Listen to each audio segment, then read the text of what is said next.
At the top of this year, or maybe late last year, President Joe Biden created a Pan-African task force. Mm. Now, what does he care about Yeah. Pan-Africanism? And I forget exactly what he called it. It might have been called the American Task Force on Africa, but he selected Viola Davis. He selected Viola Davis and another black celebrity to head this up. Wow. The Yeah. Pan-African pedigree is untouchable. You could take all the ancestors of every other major ideology in America, all of them, put everybody they got together, and you can't even begin to touch the ancestral power of Pan-Africanism. Yeah, man. Efforts in the United States for pan-Africanism. I know, like you're saying, worldwide, it's a different situation. Do you see, is this it sounds to me like this is a very rare thing Brother Kasim has decided to help put together here to get the word out on pan-Africanism in this country. Where are some of the other places in the country that these efforts are as strong as we trying to make them here?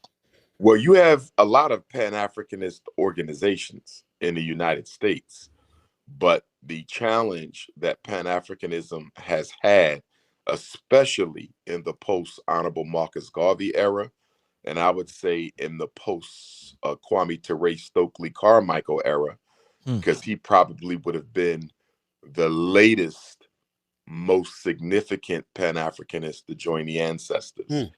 Kwame Ture, Stokely Carmichael, and the challenge in the post Carmichael era, post Garvey era, going back a century now, has been the actualization of Pan-Africanism, going from the ideology to the action. That has been the challenge, because on paper, everybody knows that Pan-Africanism is the solution.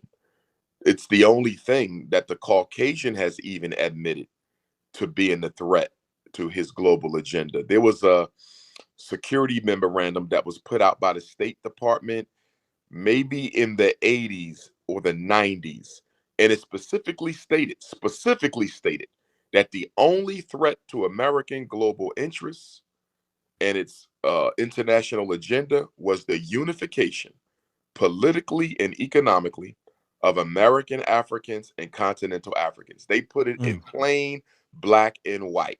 Pan-Africanism is the only thing we're concerned about. We're not concerned about people becoming Muslims. We ain't concerned about people becoming Christians or Hebrews. We ain't concerned about none of that. The only thing that can undermine what we're doing is Pan-Africanism. They've made it absolutely clear. So we know what it is, but we have to do the work. And the challenges towards doing the work, and there's several, but I would say at the top of that list is intentional disruption by the power structure. At the top of this year, or maybe late last year, President Joe Biden created a Pan-African task force. Now, what does he care about Pan-Africanism? And I forget exactly what he called it. It might have been called the American Task Force on Africa, but he selected Viola Davis. He selected Viola Davis and another black celebrity to head this up so that they could help facilitate the building of Pan-African relations around the world. Now, if the State Department considers Pan-Africanism its primary threat, why would President Joe Biden be interested in facilitating the building of Pan-African relationships around the globe? Right. The truth of the matter is he's not interested in facilitating the building of Pan-African relationships around the globe. He's interested in facilitating the infiltration of Pan-African relationships around the globe. So he's basically creating a snitch organization, a spy organization. COINTELPRO. Basically go around the world. It's like a COINTELPRO specifically for Pan-Africanists. Where he's going to send celebrities. And I love Viola Davis to death, but I hope she doesn't allow herself to be used by, the American power structure to undermine Pan-Africanism. But he's going to use these celebrities to infiltrate these black Pan-Africanist movements in fronts and formations all across the world so they can bring back relevant information so the CIA can disrupt the progress of Pan-Africanism.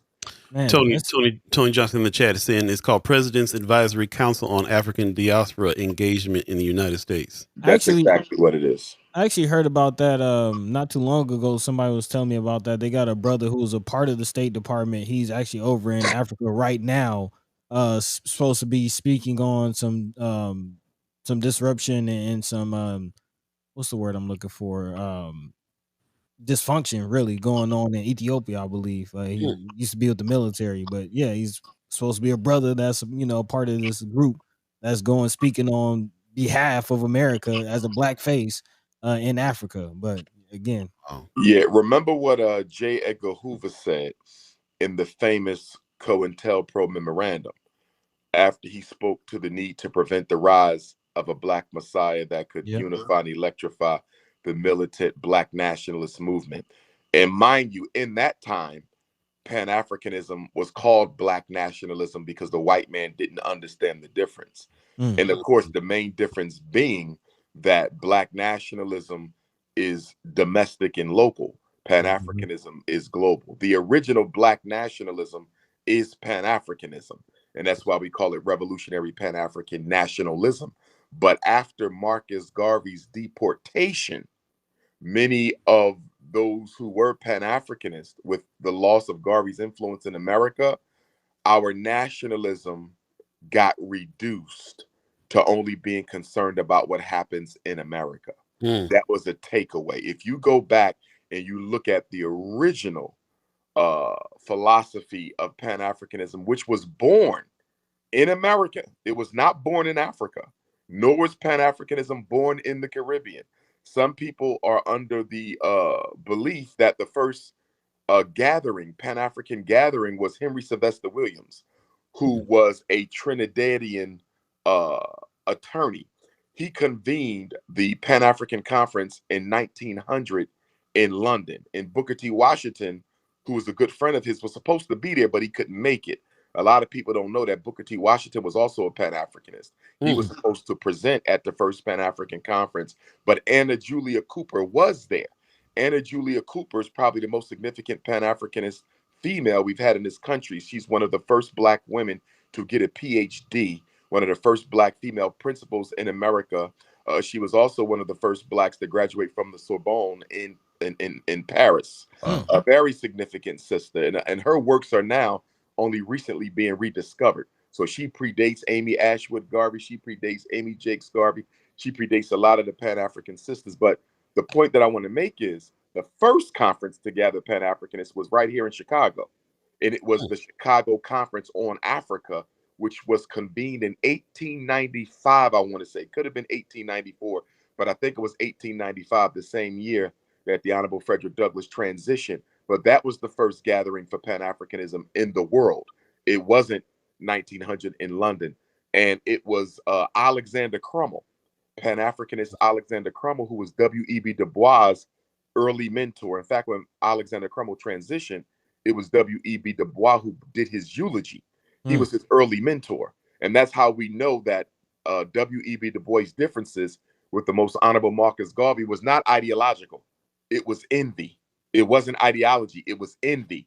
Wow. Because W.E.B. Du Bois, coming up under Alexander Crummell, had the exact same ideology as Garvey. Crummell and Garvey were identical because Marcus Garvey, in many respects, was a throwback to the original founding fathers of the Pan-Africanist movement, which would be Alexander Crummell, who was the first black man to build an intellectual society in America for black men. Crummell did that. And check this out. Our Puerto Rican Pan-Africanist brother by the name of Arthur Schomburg, I'm sure y'all know him, who was of Puerto Rican ancestry, who was the first to initiate the systemic study of Black history in New York City, which began in 1911. Now, Dr. Carter G. Woodson doesn't start Negro History Week until 1927, while the Honorable Marcus Garvey was in prison in Atlanta. So he gets the credit as being the father for Black history, but he wasn't the first. It was Arthur Schomburg was the first to do it. And Arthur Schomburg became the fifth and final president of Alexander Crummell's American Negro Academy, which was the first professional intellectual society for educated black men in America. It predates all of the intellectual and scholarly organizations that we have today. He was the first to do it. So this is the history of Pan-Africanism. And we have the greatest ancestral lineage of any movement. Nobody can compete with us ancestrally. You look at the great Martin Delany, okay, Martin Robinson Delany, who was the first black man to get admitted into Harvard Medical School. This is during slavery. During slavery, he gets admitted into Harvard Medical, but he gets expelled because his white classmates protested to Harvard administration saying that we will not attend class if you don't get rid of this N word. And so he was, but imagine how sharp he must have been, being a blue, black, purple, dark skinned, nappy headed African man to get accepted into the leading medical school in the country during slavery. And so when you hear people talk about W.E.B. Du Bois being the first black man to graduate from Harvard, it should have been Martin Robinson Delany, who co-edited the North Star newspaper with Frederick Douglass, but they fell out ideologically. So Frederick Douglass renamed the paper the Frederick Douglass Paper, but it was originally the North Star. But after they split, he renamed it, and Martin Delany goes on to be appointed by President Abraham Lincoln as the first uniformed black officer in the Civil War. Wow. The Pan-African pedigree is untouchable. You can take all the ancestors of every other major ideology in America, all of them, put everybody they got together, and you can't even begin to touch the ancestral power of Pan-Africanism. Yeah, what you just laid down. I've been looking into the age of fraternalism, the era of fraternalism, kind of the 20s, where you see a lot of the fraternal orders that are, alive right now, even, not just college, but social, and just a lot of the fraternal orders. Even the Catholic Church was formed in the kind of mid 1920s. And so what you're laying down is, as African people, we've been organizing and coming together longer than all of them, even the Catholic Church here in America. That's what I'm hearing? Absolutely. Even if you go back to Richard Allen, now we talking the 70s. Go back to Richard Allen in Philadelphia, the father of the African Methodist Episcopal, and Absalom Jones, who basically walked out of Philadelphia because they wouldn't let them sit with white people. They told them they had to go to the physically accosted them and tried to drag them out of the white section of the church of the AME, which is the largest independent black church denomination in the world. And Bishop Excuse Henry me, Dr. Umar. Go ahead. Real quick, we got you kind of breaking up there.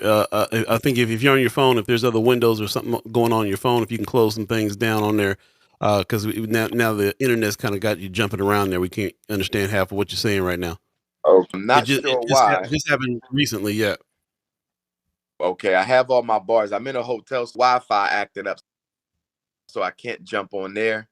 I just try to keep the phone steady. Yeah, we're losing you. I'll tell you what, if you do us a favor, if you try to go out and come back in, and it should straighten itself out. We want to make sure we get all the words. Man. All the words. But while he's doing that,